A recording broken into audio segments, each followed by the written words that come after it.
support filmmaking, not just commercial ideas. Aditi?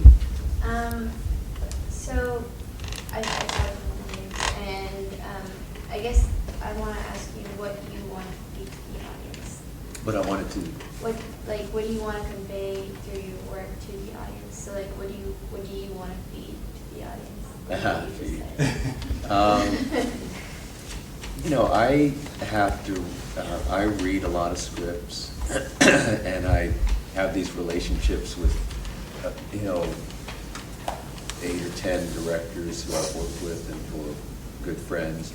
And, I'm just trying to find material that I connect with and care about, because, usually it's about 2 years of my life to get a movie made. So if it's going to take 2 years of my life, I better care about it personally. So I got to, have a connection. I get bored. If it's something that I don't like, I can't even read it for 2 hours, let alone work on it for 2 years.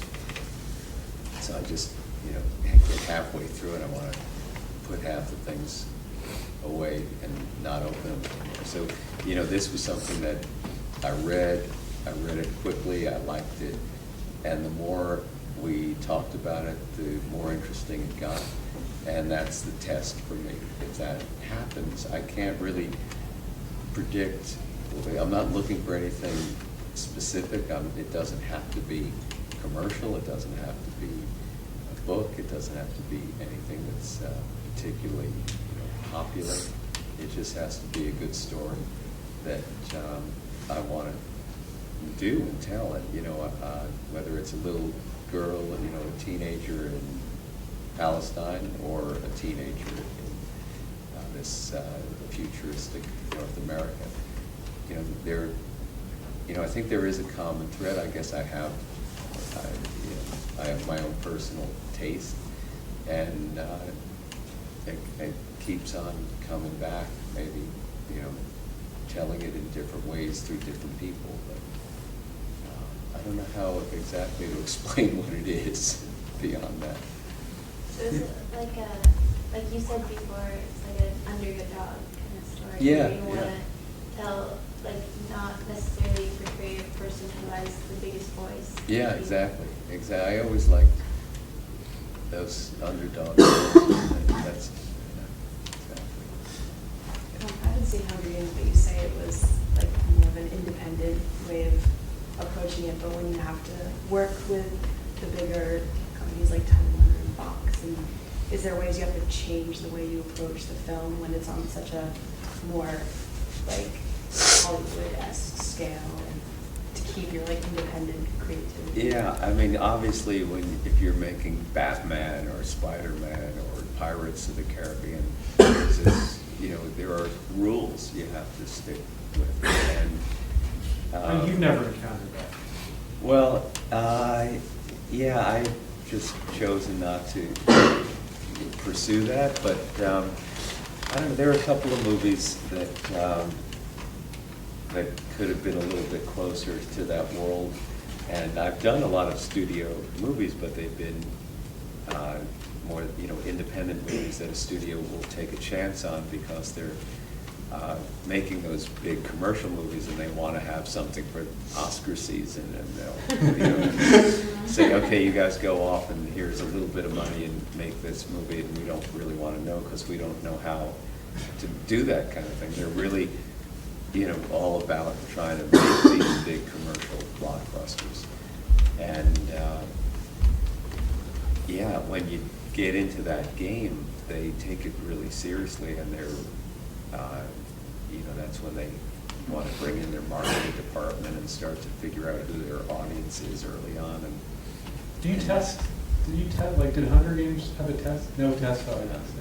But they, do a lot of that, and I've done it with smaller films. You have done this, but this one we didn't do because we just talked about it, and we thought it was going to be maybe the excuse we used is, well, you don't want to do that because it's security. Get out all of it. We want to keep it a surprise. But we were afraid they were going to, like any other studio, even this one, which is smaller, they still, if somebody says something in a focus group, and they could say, yeah, you should. Like that guy about the editing Yeah, last yeah, night. change it. And, so we just kept holding our breath until we got to the finish line, and then finally, they couldn't do anything about it. Yeah. I really like what you said about capturing Katniss's voice through the film, Uh-huh. like the way it was shot, because that was exactly what I was thinking when I was watching it. What's it like with the casting process when you're doing characters that people already might have preconceptions of what they look like and act like already from reading the books? Yeah, I mean, the book has such a huge following and such a big fan base that we had to keep it close by and really stay true to it. And the great thing about it is that we were all fans of the book. All the cast, all of us making the movie, love and respect the book.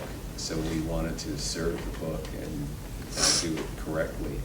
And constantly talked about that and just stayed on track with using the book as the guide and always referring back to it and trying to make sure that whoever the character repeated, a Rue, a Gale, a Katniss, that they were all kind of grounded in the characters that Suzanne created. At the same time, you're bringing it to life. It's not just in the reader's imagination, so it's going to have now some kind of physical change, and you're going to identify it. And it's very tricky. You've got to do that in a way that hopefully doesn't disappoint the fans, and is something when people see, they're going to say, oh yeah, that's pretty much how I imagined it. And as soon as we started casting, because there was such a following for the book, word got out who we were casting, and is Peter's hair color right? Is Katniss, she's blonde, but in the book she's got brown hair. Peter's got brown hair, but in the book he's blonde. And there were a lot of internet comments flying around, but we knew we had the right actors, and you can always kind of make little bits of adjustment. But was she too old? Is she too this, too that? But she had the connection with the material. So you're never going to find somebody who's perfect, who's exactly as it's written. But you go through a process and you find the best person who hopefully has as much of those, as many of those traits as possible. And she had the most important ones. She's strong, she's smart, she can, tough, she provides for her family, she's the big sister, she's also, taking care of her mom, but she's still got a soft side and is vulnerable and is, has that little girl, her bone structure isn't so sharp that she looks older than her years, even though she was 20, she still had that kind of baby face, and yet she's just a fighter, and a survivor, so, and a great actress, so gotta start with that. If you're lucky enough to find all the actors in this movie are just amazing. They have just incredible acting chops. Their skills were just extraordinary to watch. So that can make up for almost anything, because that's what's believable, when they're delivering those lines.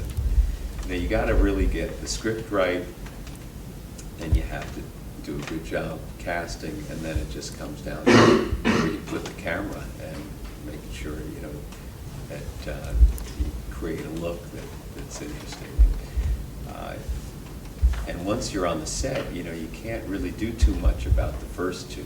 You pretty much have your script and your cast, and then it just comes down to getting the kind of camera position set. But it's really important to get those first two things correct early on. And casting is tremendously important part of it. I haven't seen Hunger Games yet. Maybe afterwards I can probably answer this myself. But I was just wondering, how similar is Hunger Games? Like, based on what I read, like, you know, like the few clips that I've seen, it seems that the Hunger Games are extremely, like, the storyline, like, plot and everything is extremely similar to a Japanese film that came out a while back called Battle Royale, where it's the same premise, whereas it's set in the future where children are, well, kids or teenagers are pitted against each other, and they pretty much fight to the death. Maybe not for the enjoyment of others, or like, it's not exactly televised. So I was just wondering, like, have you heard of that movie? And like, if so, like, do you see any like similarities between the two? Yeah, definitely heard about it. I didn't read the book or see the movie, but what I've heard is that it's kind of, you know, you could have something that is similar, you know, on the surface or just in terms of plot even, but it's all about how it's handled.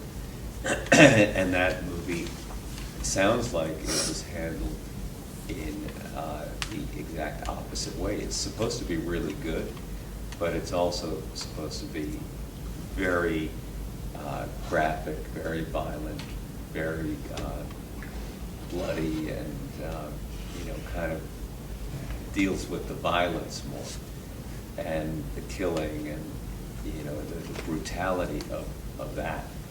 And our movie is PG-13, and Did you have to fight for that rating, or that was? No, you know, there was a minute where I shot of, you know, the blood was flying a little too red. But It was fun. it was never going to be an issue for us because we weren't making a movie that was about the violence.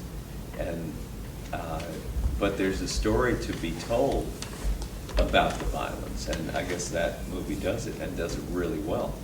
So, you know, that's just another way of maybe telling the same story. And, you know, there definitely are similarities, but their approach was the opposite of ours, and it doesn't make it any, you know, worse or better. And apparently they succeeded in telling it that way, because it's supposed to be really well done and very hard hitting and very, you know, it's all about getting an emotional response, and we get our emotional response through character, and I think that movie gets theirs through the violence. Would you say that, just to come back to Dee's question, is that notion of getting an emotional response for character, is that something that you're feeding the audience to? Like, that used to be a running thing in your films. Well, that's something you can't feed. I think that. But just in terms of as something that recurs in the films that you're drawn Yeah, to. I mean, yeah, I think so. But that's a combination of story and cast and you know, great acting and just how you put the film together. I think it's you know, it's hard to make a successful action movie too. So it's, you know, that's not what we did. This is not action. It's not particularly violent, but hopefully it still gives you that sense of, you know, fear and tension and conflict. It's just not conflict that comes out of, you know, the same place. I was wondering if there were scenes from the book that were originally in the script, or that were actually shot that were later taken out, and why, besides like time distance. You know, if it's funny because you end up getting to a place where you cut the stuff that doesn't work and you leave the stuff that does. Like, that's kind of what editing is supposed to be. And when something isn't working and you cut it out, you usually end up forgetting it and not missing it too much. So yeah, there were a couple of